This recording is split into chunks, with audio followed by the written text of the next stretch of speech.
प्रिय विद्यार्थियों, सभी का आज की कक्षा में स्वागत है। इन दिनों हम संत कबीरदास जी पर बातचीत कर रहे हैं और हमने उनका परिचय जाना है, उनके साहित्य के बारे में आधारभूत चीज़ें जानी हैं और अब हम उनकी साखियों की व्याख्या करने जा रहे हैं। व्याख्या के तहत गुरुदेव को अंग में जो साखियाँ आपके पाठ्यक्रम में सम्मिलित थी उन पर हमने बातचीत की थी।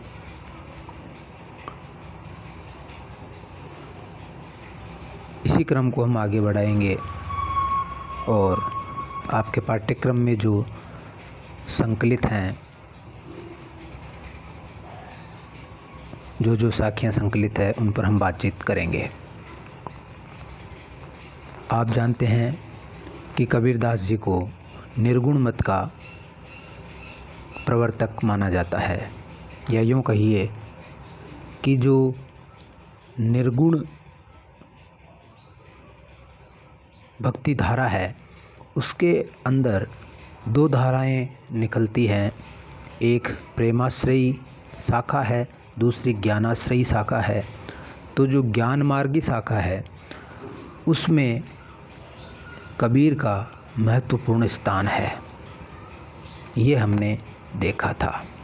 और हमने ये देखा था कि जो ज्ञान गुरु बिना नहीं आता है, इसलिए इस ज्ञान मार्गी शाखा में गुरु को ईश्वर से भी बड़ा पद दिया गया है। दूसरा जो स्थान है वो सुमिरन का है। ज्ञान मार्गी शाखा में ज्ञान को जब तक सुमरते नहीं हैं, उसका अभ्यास नहीं करते हैं, तब तक ज्ञान दृढ़ नहीं होता है। तो जो दूसरा जो महत्वपूर्ण तत्व निर्गुण भक्ति का या कबीर मार्ग का है वो है सुमिरन। और सुमिरन किसका? सतनाम का। जो सत्य नाम है, जो मूल तत्व है, जिस सत्य नाम को कबीर ने राम कहा है। यह राम दशरथ सुत नहीं है। दशरथ सुत तिहु लोक बखाना, राम नाम का मर्म है आना। ये कबीरदास ने साफ स्पष्ट शब्दों में कहा है कि उनका जो राम है, उनकी वाणी में जो राम है, उनके कथन में जो राम है, वो राम दशरथ सुत नहीं है। वह राम परम तत्व है, संसार का मूल तत्व है। ऐसा उन्होंने, वो निर्गुण है, निराकार है, ऐसा कहा है। तो उस नाम के सुमिरन की महिमा का बखान कबीरदास जी अपनी साखियों में खूब करते हैं। तो सबसे पहला स्थान गुरु की महिमा का निर्गुण साहित्य में दिया जाता है। दूसरा स्थान जो गुरु जो नाम बताता है, जो ज्ञान देता है, जो सूत्र बताता है, उस सूत्र का सुमिरन इस साहित्य में बहुत महत्वपूर्ण माना गया है। और उसी से संबंधित साखियाँ सुमिरन को अंग के अंतर्गत आती है।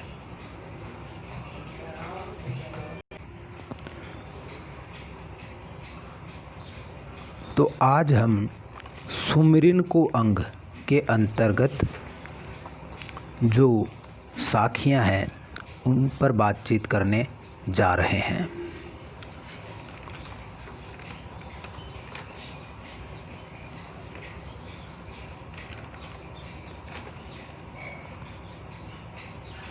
सुमिरन शब्द का अर्थ, सुमिरन को अंक समझने से पहले हमें जान लेना चाहिए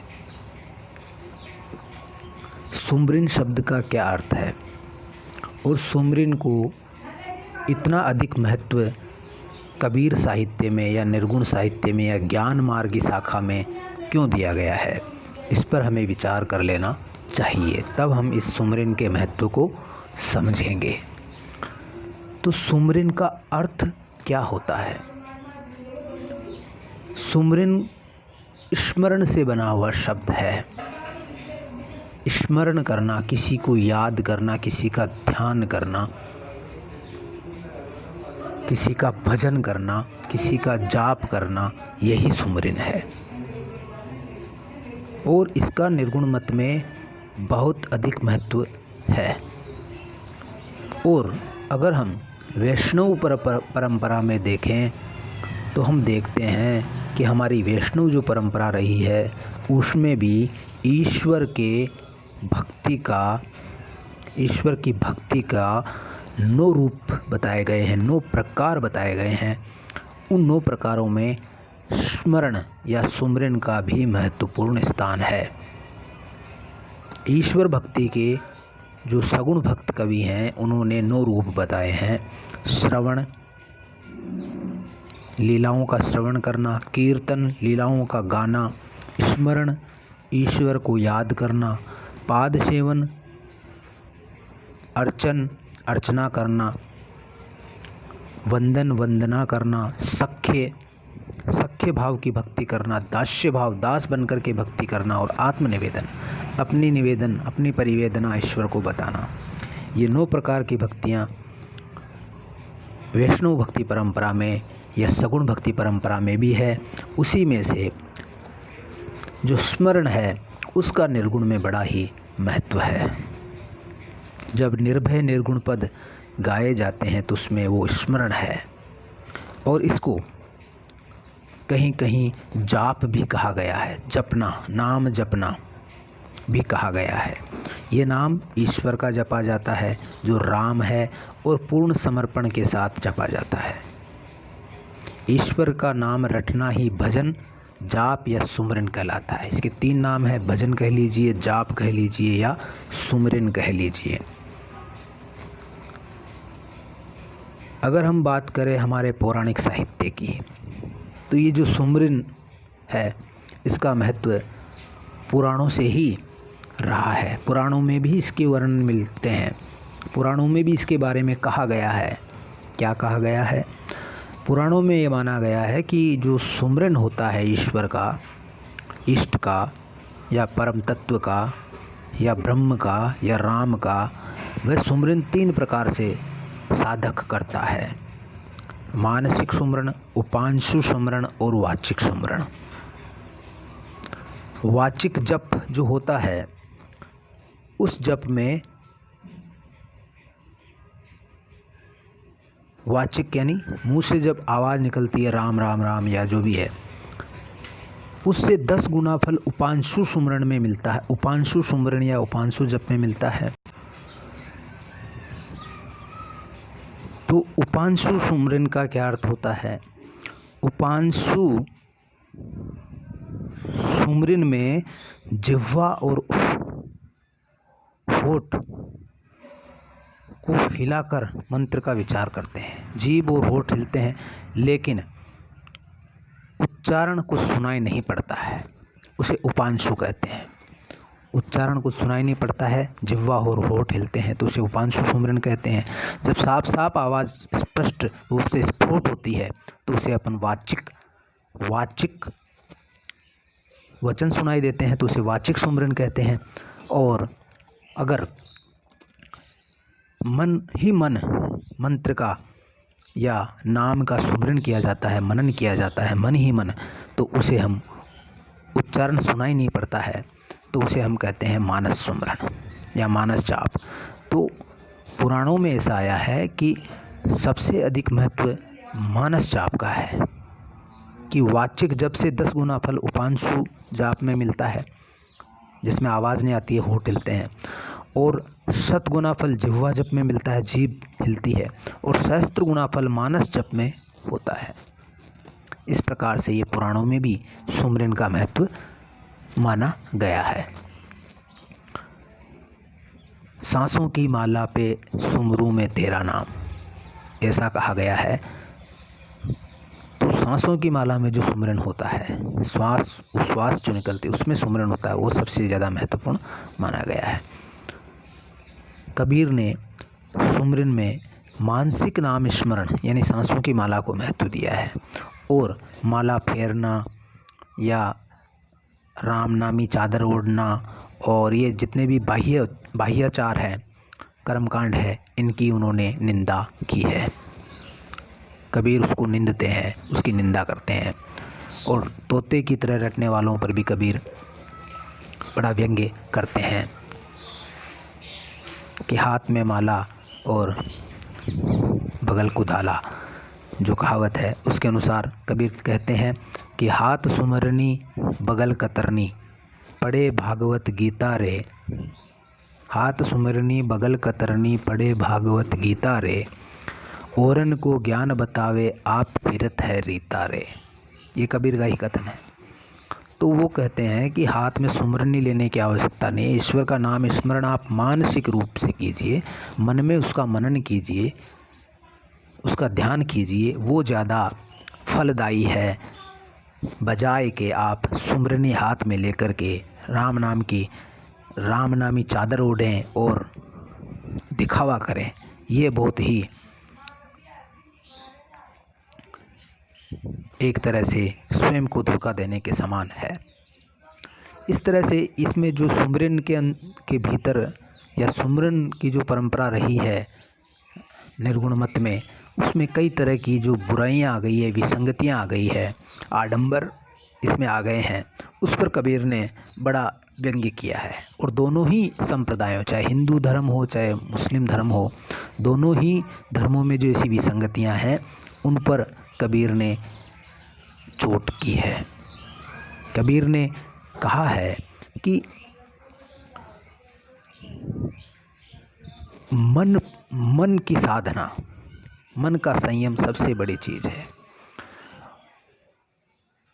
मानसिक सुमरन सबसे बड़ी चीज़ है, मन का नियंत्रण सबसे बड़ी चीज़ है, मानसिक साधना सबसे बड़ी चीज़ है। वो कहते हैं कि माला तो कर में फिरे, करी कहते हैं हाथ को, माला तो कर में फिरे जीभ फिरे मुख माही, मनवा तो चहु दिसी फिरे यह तो सुमरन नाही।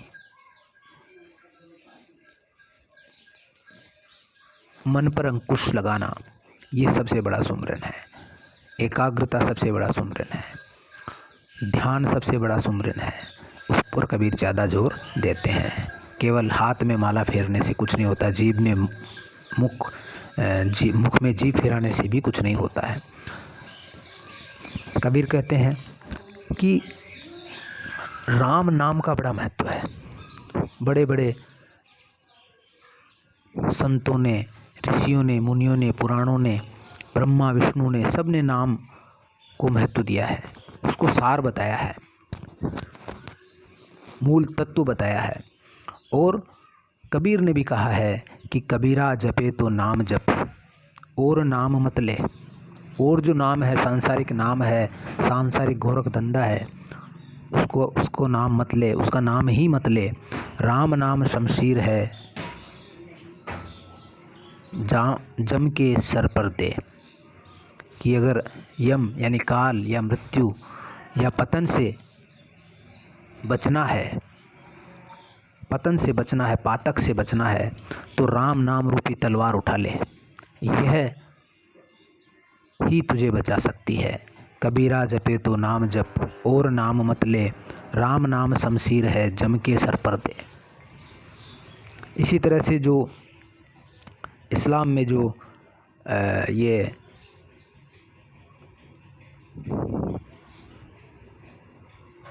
अजान देने की जो प्रथा है, उस पर भी कबीर बड़ा व्यंग्य करते हैं। वो लिखते हैं कि क्या ईश्वर बहरा है? उसका नाम सुमरन करने के लिए जो आवाज़ें लगाई जाती है, क्या ये ईश्वर बहरा है?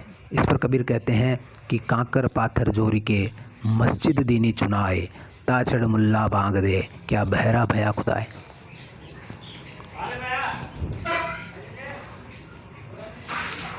तो इस तरह से दोनों ही संप्रदायों की जो कमियां हैं उस पर कबीर प्रहार करते हैं।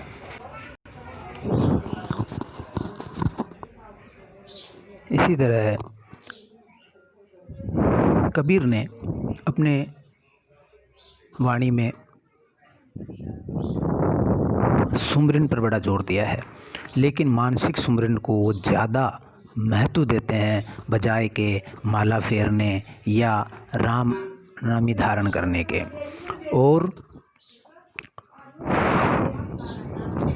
इस नाम सुमरन पर, नाम के महत्व पर, जैसा कि तुलसीदास जी ने में कहा है कि राम से बड़ा राम का नाम, कलयुग केवल नाम आधारा, कलयुग में केवल नाम ही एक आधार है मुक्ति का।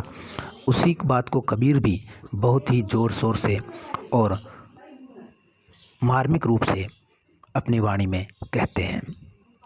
और जैसा कि हमारे यहाँ एक किंवदंती भी रही है, कहावत रही है कि भजन भोजन एकांत भला, कि भजन और भोजन एकांत में होना चाहिए, दिखावा उसमें बिल्कुल भी नहीं होना चाहिए। इसी बात को, इसी सहज सत्य को कबीर भी कहते हैं। कबीर कहते हैं कि दुख में सुमरन सब करे, सुख में करे न कोय। जो सुख में सुमरन करे तो दुख काहे को होए। अगर सुख में ईश्वर के नाम का चिंतन किया जाए, परम सत्य को जाना जाए, तो दुख आएगा ही नहीं। लेकिन लोग सुख में आते ही प्रमाद कर जाते हैं, अहंकारवश विविध भ्रमजाल में पड़ जाते हैं। उसके फलस्वरूप उन्हें दुख का गहरा अवसाद होता है। कबीर कहते हैं कि सुमरन का अर्थ नाम को उच्चारण करना, ज़ोर ज़ोर से रटना नहीं है, बल्कि मानसिक सुमरन ही उसका अर्थ है।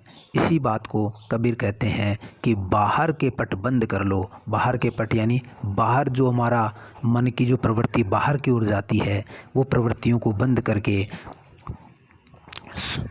निवृत्त होके सुरत लगा लो। सुरत यानी सुरती लगा लो, ईश्वर से रति लगा लो, उससे सुरती लगा लो, ऐसा कबीर कहते हैं। अंदर का पट खोलने की बात कहते हैं कि आनंद और शांति का जो दरवाज़ा है वो भीतर की ओर खुलता है, और दुख द्वंद्व और क्लेश का दरवाज़ा है वो बाहर की ओर खुलता है।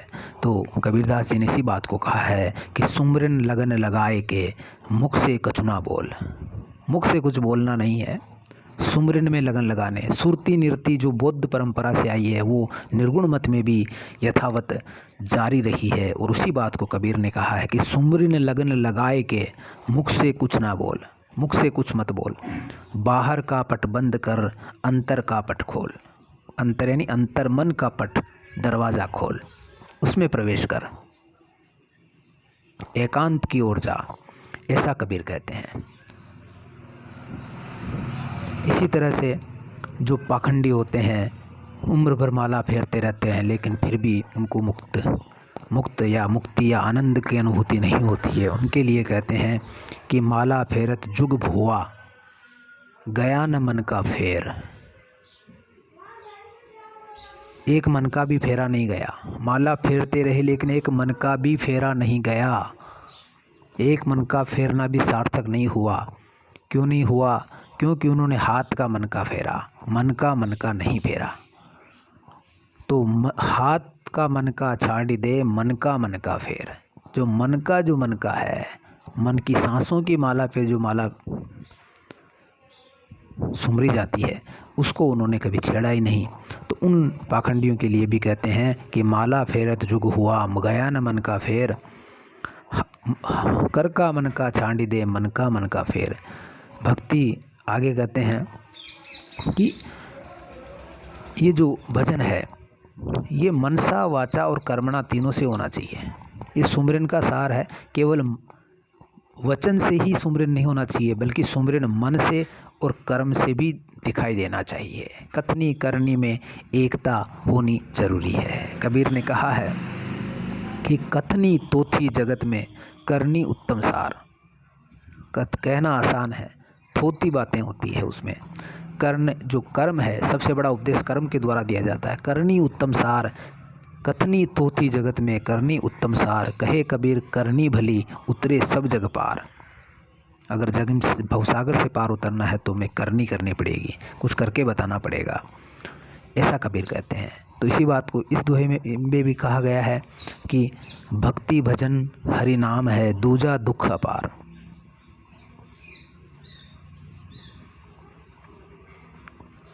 कि भक्ति जो है, प्रेम है, आनंद है, वह हरि नाम के भजन में है, दूजा दुख अपार। बाकी जो जितने भी नामों का भजन करते हैं या जो दूसरे जितने भी नाम हैं, दूसरी जो जितने भी नाम रूप है, वो दुख अपार दुखदाई है।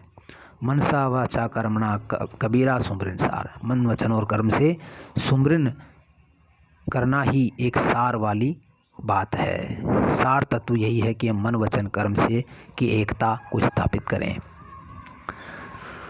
यहाँ हम विद्यार्थियों देख रहे हैं कि निर्गुण भक्ति में, ज्ञानाश्रयी शाखा में, ज्ञान मार्ग में साधना का एक महत्वपूर्ण तत्व है सुमरन। और सुमरन किसका? गुरु के द्वारा बताए हुए ज्ञान का सुमरन।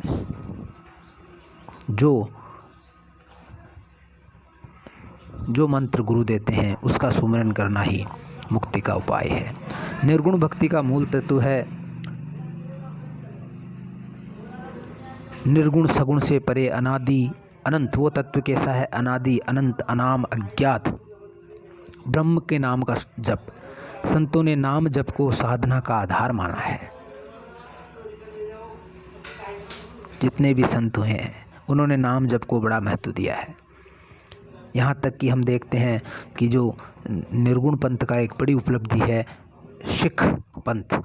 उस सिख पंथ में तो जपूजी मंत्र है। उस जपूजी जो मंत्र है उसका जाप हमेशा चलता रहता है गुरुद्वारों में, और सबसे ज़्यादा महत्व उसको दिया गया है जपूजी को।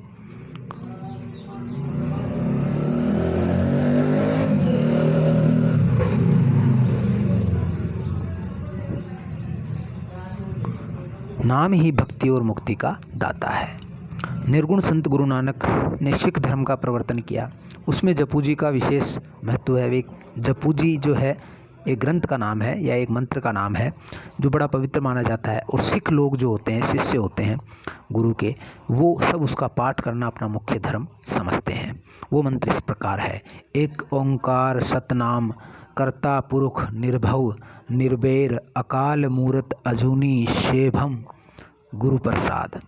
इसका अर्थ यह है कि वह जो परम तत्व है, जो कबीर का जो राम है, ये जो निर्गुण राम है, निर्गुण ब्रह्म है, वो इस प्रकार से है। वह एक परमात्मा एक है। वो एक है।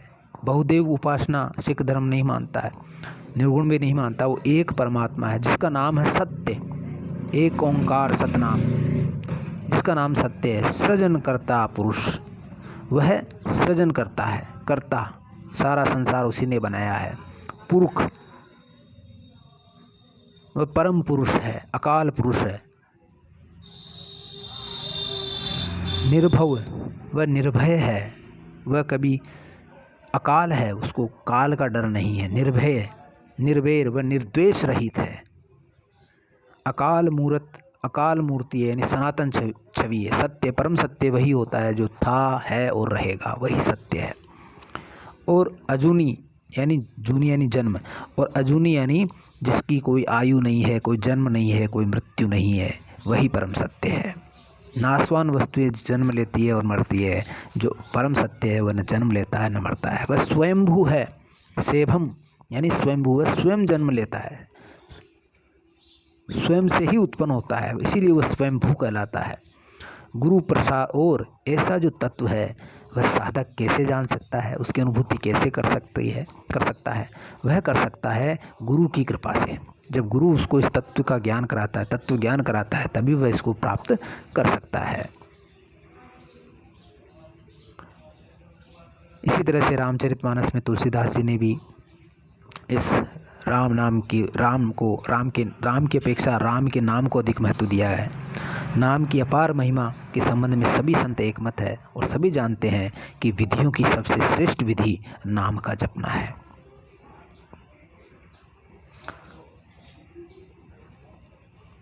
अब हम